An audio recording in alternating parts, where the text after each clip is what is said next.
Hay 325 millones de personas en todo el mundo que viven con una enfermedad mortal en la sangre. Usted podría ser una de ellas.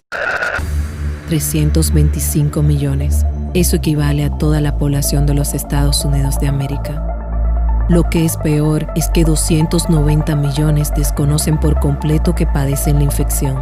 Una infección que podría destruir el hígado y provocar enfermedades potencialmente mortales. ¿Es usted una de esas personas? 9 de cada 10 personas viven con hepatitis vírica sin saberlo. Y puesto que la hepatitis vírica tiene muy pocos síntomas o signos reconocibles, ¿cómo podría saber que es una de esas personas? Puede tenerla de nacimiento, transmitida por su madre. Puede haberla contraído debido a prácticas de inyección inseguras o por compartir una cuchilla o por haber estado en contacto con sangre infectada. Es probable que no sepa cuándo la contrajo. Si no se hace la prueba, seguirá sin saber que tiene la enfermedad. La hepatitis vírica es una de las causas principales de muerte en el mundo. Es responsable de 4.000 muertes al día. Pero si desconoce que padece la enfermedad, ¿qué probabilidades tiene de superarla? Sin embargo, este no tiene que ser su futuro. Hay una cura para la hepatitis C y vacunas y tratamientos eficaces contra la hepatitis B. Así que, ¿por qué no eliminamos la hepatitis vírica para siempre? Tenemos que encontrar a esas personas que no saben que la tienen. Si podemos encontrar a las personas que desconocen que padecen la enfermedad, podemos salvar vidas y podemos eliminar la hepatitis vírica del planeta para el año 2030.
Hola, soy el Dr. Mauricio Castillo Barrada, soy médico gastroenterólogo y hepatólogo y trabajo en el Hospital de Especialidades del Centro Médico Nacional La Raza. El día de hoy quiero hablarles de las hepatitis virales, específicamente de la hepatitis por virus A y por virus B. Antes de entrar en el tema, quiero hablar en general de lo que son las hepatitis. Las hepatitis es una enfermedad del hígado que puede tener múltiples causas y se caracteriza por muerte de las células del hígado e inflamación del hígado, con una duración de menos de 6 meses cuando llamamos hepatitis aguda y hepatitis crónica cuando esta inflamación dura más de 6 meses. La gran mayoría de las hepatitis tienen un curso benigno, es decir, desaparecen sin dejar secuela. Sin embargo, en un porcentaje de pacientes pueden evolucionar a una hepatitis crónica o a la cirrosis hepática o pueden tener un curso grave o fulminante que puede llevar a la muerte a los pacientes. Las causas de hepatitis aguda son múltiples, desde el consumo de alcohol, algunos medicamentos, autoinmune, es decir, cuando los mecanismos de defensa de la persona atacan al hígado como si fuera un órgano extraño. Los virus, por supuesto, virus de hepatitis, causas metabólicas o genéticas. Esto es dentro de lo más frecuente, pero hablando específicamente de las hepatitis virales se caracterizan por una inflamación del hígado causada por agentes infecciosos a los cuales llamamos virus de hepatitis. Y estos virus de hepatitis los vamos a nombrar por las letras del abecedario: virus de hepatitis A, B, C, D y E. Hablando específicamente de la hepatitis A, el virus de la hepatitis A es un virus cuyo material genético es RNA, es un virus muy pequeño, muy pequeño, y es un virus que se puede destruir a temperatura de ebullición, es decir, hirviendo el agua, por la radiación ultravioleta, en autoclave por hipoclorito de sodio, de tal manera que la presencia de este virus está asociada a cuando existe algún desastre natural en el que haya poca higiene o exposición de este virus en materia fecal y que pueda transmitirse vía fecal oral, es decir, por el consumo de alimentos contaminados con este virus, alimentos o agua contaminada con el virus de hepatitis A.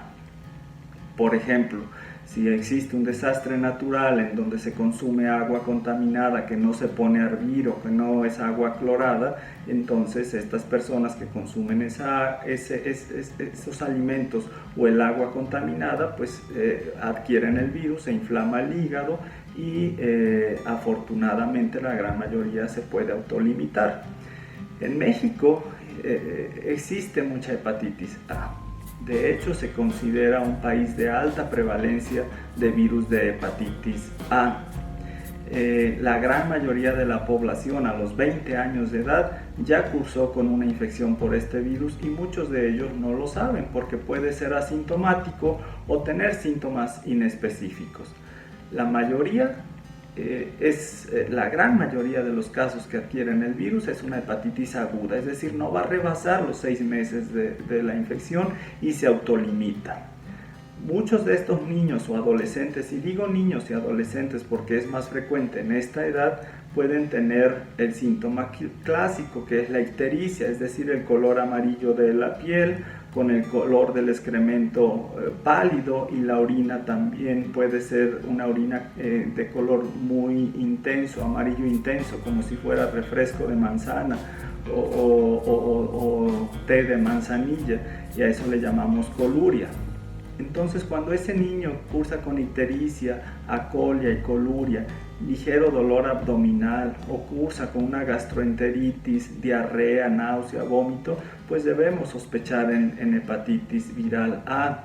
También pueden cursar con síntomas como de un resfriado, como de una faringoamigdalitis, siempre hay que tenerlo en mente, o síntomas totalmente inespecíficos como cansancio, falta de apetito, pueden tener dolores musculares o articulares. Entonces, cuando un paciente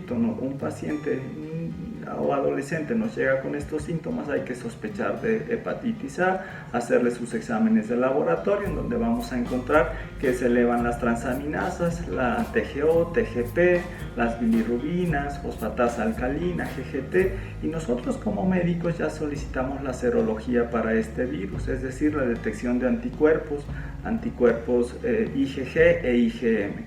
Cuando tiene el anticuerpo IgM positivo, es decir, está cursando con una hepatitis aguda.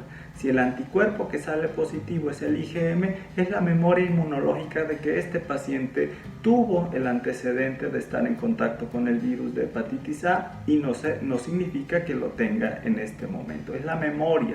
IgG, memoria inmunológica. IgM es diagnóstico de que el paciente está cursando con una hepatitis A aguda. ¿Qué hay que hacer? Solamente medidas generales, reposo y que el paciente tenga una alimentación balanceada. Es lo que hay que hacer nada más, porque se va a autolimitar. La gran mayoría de los casos se autolimita sin dejar ninguna secuela. No hay que dar antivirales en estos casos. Para prevenir, deberíamos de estar vacunados contra el virus de la hepatitis A, porque hay vacuna que la previene. Sin embargo, en México la gran mayoría de la población ya cursó con la hepatitis A. ¿Qué hay que hacer también para prevenirla? Medidas higiénico-dietéticas, lavado de manos, no consumir agua de dudosa procedencia, no comer en la vía pública. Es decir, esto va ligado a la higiene. Adecuada higiene, podemos prevenir la hepatitis A. Ahora voy a hablarles de la hepatitis B.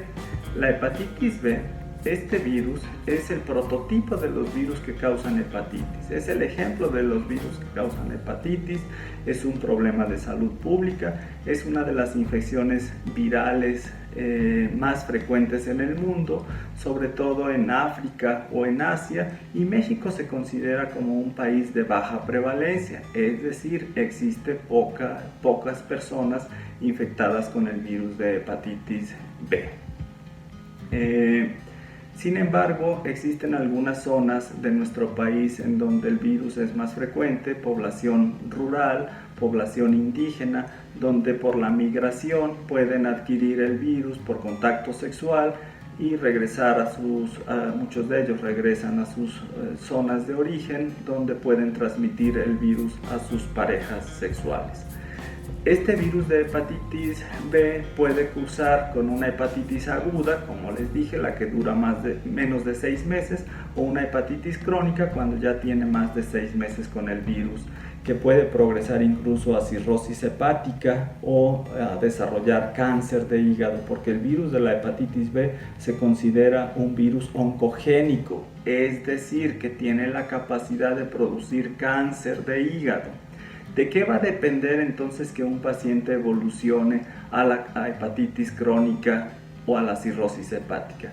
Va a depender básicamente del momento en el cual se adquiere la infección y del estado de inmunodeficiencia o de inmunocompetencia que tenga el paciente. Es decir, si un niño adquiere el virus de la hepatitis B al nacimiento, es muy probable que este niño evolucione a una hepatitis crónica y que en el transcurso de varios años llegue a cirrosis hepática. Pero si es un adulto el que adquiere ya el virus en la edad adulta, se puede autolimitar, cursan con una hepatitis aguda que su mismo sistema inmunológico elimina el virus, aunque el material genético de este virus queda ya ahí dentro de la célula como de memoria, pero si el virus disminuye mucho en sangre, queda ya inactivo y no va a evolucionar a una hepatitis crónica o cirrosis. Entonces todo depende de la evolución de la enfermedad por este virus, va a depender del momento en que se adquiera la infección, ya sea al nacimiento, en la niñez o en la edad adulta, y del estado de inmunodeficiencia o inmunocompetencia, es decir, cómo están nuestras defensas para combatir este virus. Cuando cuando sospechamos de que un paciente tenga infección por virus de hepatitis B, también hay que solicitarle sus pruebas de funcionamiento hepático, su serología completa, es decir, medir todos los antígenos y los anticuerpos que componen a este virus. Quiero transmitir como mensaje que aquellas personas que tengan algún factor de riesgo para adquirir el virus de hepatitis B se hagan la prueba. ¿Cuáles son esos factores de riesgo? Esos factores de riesgo son el uso de drogas inyectadas o inhaladas que comparten las jeringas o comparten los utensilios que se utilizan para drogarse. Ese es un factor de riesgo. El antecedente de transfusión sanguínea, también el contacto sexual, los hijos nacidos de madres con infección por virus de hepatitis B, accidentes ocupacionales en los trabajadores de la salud, o que acudan al dentista, por ejemplo, a realizarse algún procedimiento dental y que el dentista u odontólogo no esterilice el material, también es un factor de riesgo importante. Los tatuajes, los piercing. Cualquier persona que tenga algún factor de riesgo, que acuda a hacerse su prueba de serología contra el virus de hepatitis B. La buena noticia es que el virus de hepatitis B es prevenible. Hay vacuna para el virus de hepatitis B y esta vacuna es parte de la cartilla nacional de vacunación, y yo espero que todo el que me escuche esté vacunado contra el virus de hepatitis B, y si aún no lo están, por favor acudan a su centro de salud a vacunarse. Y aquellas personas que ya tengan el virus de hepatitis B, que se pongan en manos de su médico para que les dé el seguimiento correcto y que en caso necesario puedan recibir el tratamiento antiviral específico para este virus de hepatitis B. Muchas gracias. Cualquier duda, les comparto mis redes sociales. Mi correo electrónico es mcbarradas@hotmail.com, Facebook Mauricio Castillo, Twitter Mauricio Castillo. Muchas gracias por su atención. Hola, soy la doctora Nayeli Cointa Flores García, hepatóloga de la Fundación Mexicana para la Salud Hepática y del Instituto Nacional de Ciencias Médicas y Nutrición Salvador Subirán. Hoy, 28 de julio, es el Día Mundial contra las Hepatitis. Y esa es la razón por la cual durante los próximos minutos yo les platicaré acerca de una hepatitis en especial, que es la ocasionada por el virus de hepatitis C. ¿Y por qué es importante saber acerca de esta enfermedad? Bueno, pues se trata de una infección crónica, que aquellas personas que la padecen, con el tiempo, si no reciben una curación, pueden desarrollar cirrosis hepática, cáncer de hígado y tener incluso otras manifestaciones fuera del hígado. Se trata sin duda de un problema de salud pública, porque como pueden ustedes observar en este mapa, alrededor de 71 millones de personas viven en el mundo con esta infección. Y lo realmente preocupante es que la mayoría de ellas no lo saben. Si hablamos específicamente de América Latina, sabrán ustedes que el país donde hay más personas infectadas es Brasil, pero en segundo lugar se encuentra México. ¿Y cómo es que se transmite esta infección? Bueno, pues es a través del contacto con sangre infectada, con la sangre de alguien que vive con la infección por el virus de hepatitis C. Y esto puede ocurrir a través de diferentes mecanismos, por ejemplo, algunas conductas de riesgo, aquellas personas que usan o han usado drogas intravenosas o intranasales en algún momento, y muy particularmente si han compartido jeringas.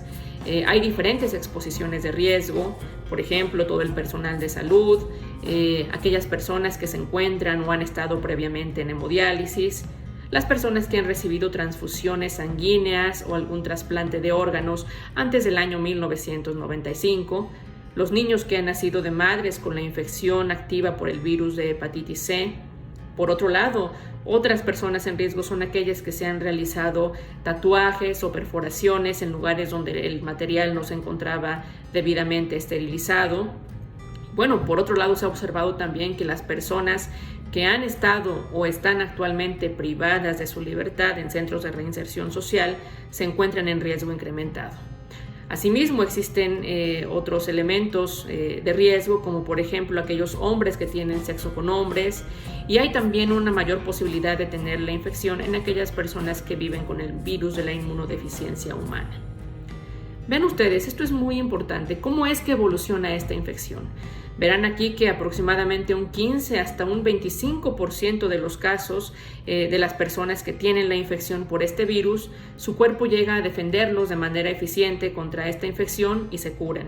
Pero vean ustedes, hasta el 85% de los casos, esta infección se vuelve un problema crónico. De manera que esto puede evolucionar a cirrosis hepática, con todas las complicaciones asociadas con esto, hasta el punto de requerir un trasplante hepático para salvar la vida. Y también pueden desarrollar con mucha mayor frecuencia cáncer en el hígado. Esta es la importancia de saber de esta infección. Y precisamente, ¿cómo hacemos el diagnóstico? Bueno, pues lo pueden ustedes observar aquí. A través del tiempo, la tecnología ciertamente ha avanzado y actualmente es, en principio, tan sencillo como realizar un piquete en el dedo y con una gota de sangre podremos saber en no más de 10 o 15 minutos si la persona ha estado en contacto con el virus de hepatitis C. Para corroborar el diagnóstico necesitaremos tomar una muestra de sangre y será importante también, si es posible, saber si existe ya algún grado de daño hepático. Pero una vez hecho esto, que se puede hacer en un tiempo breve en realidad, podemos dar el tratamiento al paciente y sabremos 12 semanas después de que concluyó el tratamiento si está curado o no. Más adelante hablaremos acerca de esto. Quiero mencionar también esta parte porque es muy importante. A través de los años han sido diferentes las barreras que han impedido que haya un diagnóstico y tratamiento oportuno de las personas que viven con hepatitis C. En un principio era que no había medicamentos muy efectivos, eran medicamentos inyectables con muchos efectos adversos. Posteriormente aparecieron medicamentos que eran solamente tomados, pero era muy elevado su costo. y también por otro lado era manejo solamente de médicos especialistas. Pero esto con el tiempo ha cambiado, de manera que esta pirámide que observamos aquí ya no sea así, que no sean solo una minoría de los pacientes con la infección los que puedan lograr curarse. Y es que se ha invertido mucha investigación al respecto. Si bien todavía no contamos con una vacuna, se trata de una infección que es perfectamente prevenible. Y con todas las campañas que se hacen actualmente, en las cuales se intenta concientizar a la población, no solamente a la población general, sino también a los médicos de primer contacto respecto a la presencia de esta infección, pues lo vamos logrando. Por supuesto, también tener una vinculación adecuada con los médicos especialistas y que cada vez sean menos los procesos que tenemos que llevar a cabo para poder llegar a curar a los pacientes. Ya se los mencionaba hace un momento, también es que esta era una infección que hasta hace algunos meses solamente podían tratar médicos especialistas, gastroenterólogos, infectólogos, hepatólogos, y sin embargo esto es algo que con el tiempo va a ir cambiando. Ya lo verán por qué, porque los medicamentos actualmente tienen muy pocos efectos adversos. Esto también es básico de saber. Es importante que se involucre no solamente el personal médico, sino también el personal de enfermería, que tengan la capacitación adecuada, de manera que puedan tratar a los pacientes con hepatitis C en los centros de salud, incluso sin tener que trasladarse a hospitales de tercer nivel. Solamente requerirán ser vistos por médicos especialistas aquellos que ya tengan complicaciones, como cáncer de hígado precisamente, o algún grado de cirrosis hepática. Es fundamental que tengamos en cuenta esta capacitación de médicos y de enfermeras para educar también a la población en general, para que sepan de los factores de riesgo y acudan a realizarse la prueba para que podamos tener el diagnóstico y vincularlos al tratamiento. Y algo que les mencionaba hace unos momentos que es muy importante es que no solamente la población en general está en este riesgo, especialmente aquellos que han vivido en algún momento privados de su libertad, que han estado en alguna prisión o en centros para tratar adicciones, y por eso es importante que tengamos una adecuada vinculación entre los médicos que tratan la enfermedad y los médicos que se encuentran en estos centros, de manera que podamos curar a todos los pacientes que se encuentran viviendo en estos lugares. Finalmente, como pueden ustedes observar en esta imagen, y ya se los decía, actualmente existen tratamientos que se conocen como antivirales de acción directa, que no importa el grado de daño que haya en el hígado, pueden ayudar a curar la infección.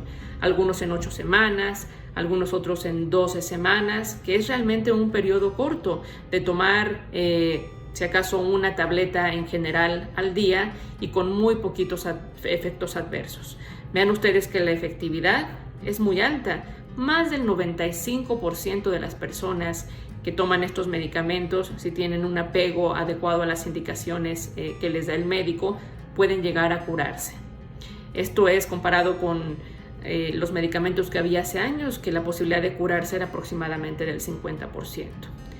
En fin, lo que quiero dejarles como mensaje principal en este día es que la hepatitis C es una enfermedad que podemos prevenir ciertamente, pero que también podemos curar.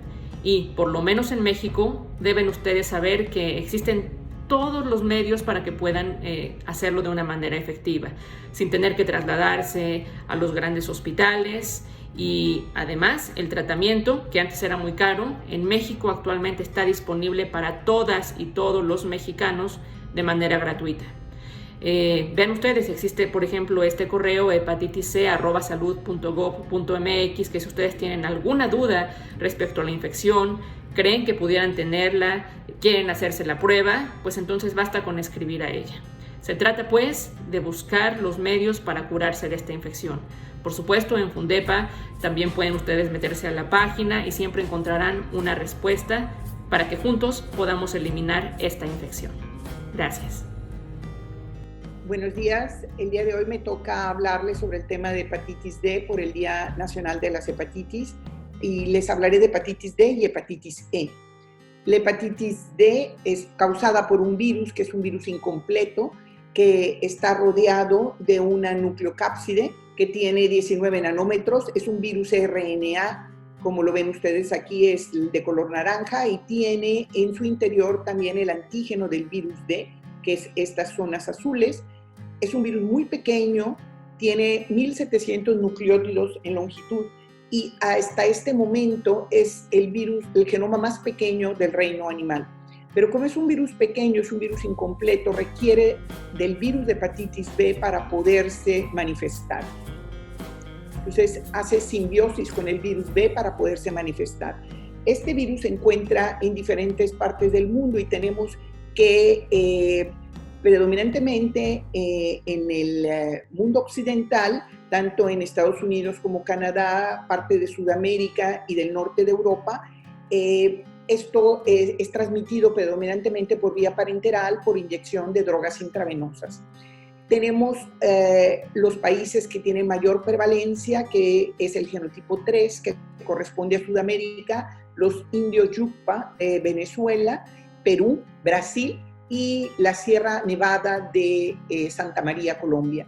En esta zona, cerca del Amazonas, es una zona muy prevalente para virus B, y lo que llamó la atención cuando se encontró es que los indios Yucpa tenían una costumbre de cuando iniciaban una nueva persona dentro de su tribu, les hacían un tatuaje y lo hacían con la misma herramienta. Entonces, como ellos ya tenían prevalencia de virus B, al hacerle esto, se contaminaban con virus D y empezaron a tener un hepatitis fulminante. Y fue como se descubrió que había una partícula diferente al virus B, pequeña, que era el virus D, que potenciaba el efecto de la hepatitis. La presentación de esta puede ser en forma de coinfección o de superinfección. Coinfección es un paciente que no está infectado ni de virus B ni de virus D, sino que se infecta al mismo tiempo de ambos. El verde es virus B, el rojo es virus D, y empiezan a elevarse las enzimas hepáticas y pueden tener 2 o 3 elevaciones hasta que bajan, pero esto tiende a curar. Un 95% se resuelve y un 5% pasa a la cronicidad. La superinfección, tanto aguda como crónica, es cuando un paciente ya tenía virus B, es esta línea de arriba, de manera crónica, y se le agrega un nuevo virus, y al agregarse un nuevo virus hace un cuadro de hepatitis muy severo. Aquí tenemos el RNA del virus, y esto hace que suban las enzimas y transaminasas, que es lo amarillo, pueden bajar, y esto es forma de hepatitis aguda que puede resolverse. Pero la infección crónica es cuando ya tenían virus B, se le agrega el virus D, pero este no baja, sino persiste continuamente elevado, y así como su RNA, y hace que las enzimas hepáticas se estén subiendo y bajando, y esta ondulación hace que haya fibrosis hepática y cirrosis hepática. Entonces, como resumiendo las dos formas de presentación, la forma de superinfección es que el paciente que ya tenía hepatitis B y se le agrega una infección aguda, como los indios Yucpa de Venezuela, de hepatitis D, y entonces desarrollan una forma que el 90% de ellos hacen cronicidad y un 10% se resuelven espontáneamente. Y este 90% de cronicidad nos lleva a cirrosis o cáncer de hígado. La otra forma es de coinfección, son pacientes que eran vírgenes, no tenían virus B ni virus D, sino se infectan en la misma ocasión con ambos virus, y estos, como es una hepatitis aguda, logran, como si fuera una hepatitis aguda B, un 90% de resolución espontánea y un 5% de hepatitis severa que llega a la cronicidad, y pueden desarrollar estos hepatitis fulminante. Y los que llegan a la cronicidad van hacia cirrosis y carcinoma hepatocelular. Entonces, como un resumen de estas dos formas de presentación, la coinfección es aguda cuando el paciente no tenía ninguna infección y se suman los dos virus. Entonces hay aparición del antígeno de superficie y del virus de hepatitis D, y esto tiende a tener una evolución corta y una buena resolución. O la forma de superinfección, que es una infección crónica. Generalmente esto es persistente, aparece el virus B, ya se encontraba el antígeno de superficie, ya se encuentra de manera persistente y se agrega de manera aguda o crónica el virus D. Y esto tiende a ser una infección de mayor evolución y con más tendencia, 90%, a desarrollar cronicidad, fibrosis, cirrosis y carcinoma hepatocelular. Lo más importante de esto es que debemos de tratar de eliminar el virus de hepatitis B, porque se requiere el B para que el D se desarrolle. Entonces, un 5% de la población mundial está infectada de virus de hepatitis B y especialmente es en las zonas de Asia.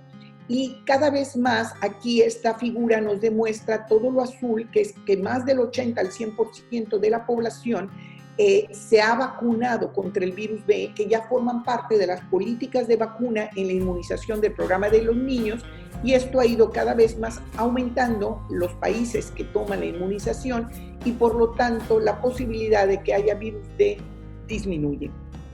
No hay un tratamiento específico para este virus de hepatitis D.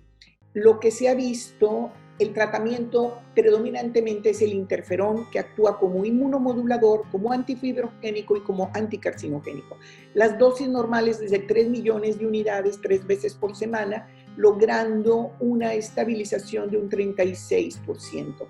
Pero hay un artículo que se publicó en el 2011 en New England Journal of Medicine que 9 millones, o sea, el triple de la dosis 3 veces por semana, puede lograr curar la enfermedad en un 71% de los casos.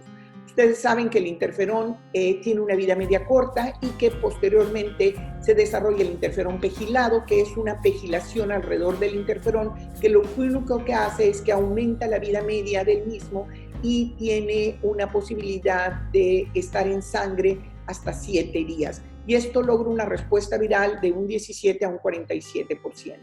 Se ha tratado de agregar análogos nucleósidos, todos los análogos que se han probado solos, por ejemplo, el adefovir, la lamivudina, la telvibudina, el tenofovir, el entecavir, que son los tratamientos para virus B, se han tratado de probar en virus D y no ha sido posible su respuesta. Y cuando se une a interferón pegilado, no aumenta la posibilidad de erradicación del virus. Ahora nos vamos a un virus que se transmite no de manera parenteral como era el virus D, sino de manera oral fecal, que es el virus de hepatitis E. Este virus de hepatitis E hay varios genotipos. Hay los genotipos que afectan predominantemente en humanos están en México, en Sudáfrica y en Asia, donde se han visto las mayores epidemias. Esto se transmite sobre todo por agua contaminada. El resto de los genotipos, sobre todo el genotipo 3 que está en Sudamérica, en Europa, en Norteamérica, se ha transmitido predominantemente por una carne es una zoonosis, una transmisión a través de carne de cerdo o de jabalí o de camello que no está bien cocinada. Esto es un virus RNA, es un virus pequeño de 27 a 32 nanómetros y es de la familia Epiviridae. Aquí les ejemplifico los diferentes genotipos y tenemos que el genotipo 1 y 2 solo ocurren en humanos por agua contaminada. Tenemos que el genotipo 3, el 4 y el 7 son los que pueden dar cronicidad y se asocian más a huéspedes inmunocomprometidos y son transmitidos por diferentes zoonosis, transmitidos por jabalí, que es el cerdo salvaje, el cerdo, el venado, el conejo, el delfín, y esto principalmente por el uso de comida no bien cocida de estos animales, pero puede pasarse también por trasplante o por transfusión sanguínea, y esto se ha visto más en Francia. El genotipo 4, que también está en el cerdo y en el jabalí, y el 7, que se ve en muy pocas ocasiones en dromedarios y en camellos, cuando se come carne o leche no pasteurizada de camello. El cuadro clínico tiene 3 fases, que es la primera fase, que es la fase de incubación, que es alrededor de 2 a 4 semanas. En este periodo de incubación el paciente tiene los mismos síntomas que hepatitis A, malestar general, dolor de cabeza, náusea, vómito, decaimiento, fatiga, y luego entra en la parte de que empieza a elevar las enzimas hepáticas, que es esta parte verde, y empieza a elevar y empieza a aparecer la ictericia, empieza a aparecer bilirrubinas. Esto generalmente se autolimita, aparecen primero los anticuerpos IgM de agudización y posteriormente los anticuerpos IgG que persisten, y entra en la fase de convalescencia. La forma de presentación es de 2 formas diferentes. Esta es una forma muy parecida a la hepatitis A y se autolimita en los jóvenes, tiene una mortalidad del 1 al 2%. El problema principal aquí son las mujeres embarazadas. En las áreas de México, Sudamérica, Sudáfrica, y en unas áreas de Asia se ha visto que en mujeres embarazadas que toman agua contaminada pueden tener una mortalidad hasta un 30%, tienen problemas en el embarazo, abortos prematuros, óbitos, o sea, nacidos vivos muertos, y una hepatitis fulminante que puede llevar a una mortalidad de un 30%.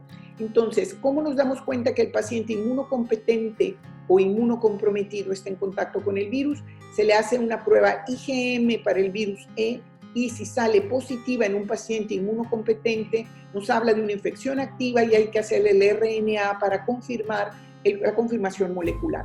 Pero un paciente inmunocomprometido, aquí el HIV o el paciente que está con trasplante de órganos o está en quimioterapia, que sospechamos que tenga virus de hepatitis E por una transmisión oral fecal, aunque salga negativo, tenemos que hacer un RNA del virus porque estos pacientes pueden tener falsos negativos.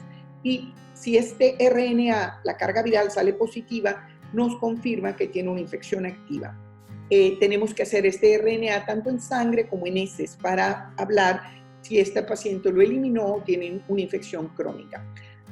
Ahora, ¿cómo vamos a tratarlo? No existe tampoco un tratamiento totalmente específico, pero si el paciente está inmunocomprometido, tiene drogas inmunosupresoras, y se ha visto sobre todo en órganos de trasplante que están usando pacientes tacrolimus más que con ciclosporina, entonces tenemos que reducir las drogas inmunosupresoras y monitorar el RNA del virus por los siguientes 3 meses. Si este persiste en la sangre o en el excremento después de 3 meses, hay que iniciar ribavirina. El único tratamiento que está aceptado es la ribavirina. La ribavirina, si se acuerda, era un booster del interferón pegilado para el virus de hepatitis C. En este caso es el único tratamiento que hay para el virus de hepatitis E, pero está contraindicado en mujeres embarazadas por los riesgos teratogénicos. Por lo tanto, este curso de 3 meses solo puede usarse en gente que no está embarazada. Si recae el paciente al quitar la ribavirina, tenemos que seguirlo por 6 meses más y estar monitoreándolo en el suero. Entonces, en pacientes con trasplante hepático, en pacientes que tienen HIV, el tratamiento puede ser mayor de 3 meses. Lo más importante aquí es la prevención, y la prevención sería un buen control de las aguas, que las aguas sean potables, un buen cocimiento de los alimentos para que, como este es un virus que persiste en el hígado del cerdo o del jabalí o de los animales que les comentaba, entonces tratar de tener una buena cocción de estos alimentos. Se han tratado de desarrollar vacunas, especialmente hay una vacuna que tiene anticuerpos, anticápside, y tiene una respuesta para células T muy potente. Sin embargo, solo está aprobada en China y solo se usa en China. Y específicamente es para genotipo 1. Se han intentado monoterapia con nucleósidos análogos, como es la ribavirina, como les comentaba, y para mujer embarazada no hay ningún tipo de tratamiento más que el tratamiento sintomático y lo que sería el standard of care, para que no tratar de monitorizar si desarrolla datos de insuficiencia hepática y medidas de soporte hepático. Muchísimas gracias.